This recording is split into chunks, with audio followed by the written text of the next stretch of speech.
Hello, traders. It's Andy with Trade Ideas. It is November the 28th on a Tuesday.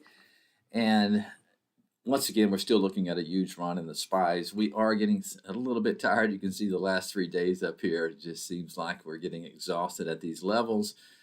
But at the same time, we're not pulling back really. So we'll see what happens. Once again, we're going to focus on some setups, some stocks that are actually setting up nicely for potential up move and hopefully explosive up move.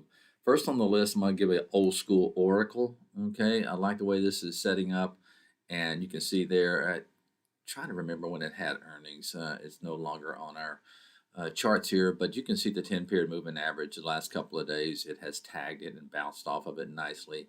I have a price alert around 117.50. You can see if it gets above that level, you have a gap here, and then you got a really big gap here. So one on the list there is Oracle. PDD is an earnings play. Now this one is gapping up about 15%, so this is a tough one.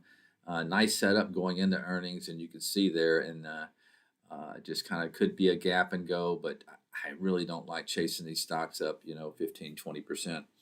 So maybe I'll look for a pullback and see how it trades over the first 30 minutes. Azul, A-Z-U-L, beautiful setup here. And you can see there after earnings, the yellow line is your earnings. It's performing very well, been going choppy and sideways, and now you got the 10-period moving average, looking for hopefully an explosion out of that.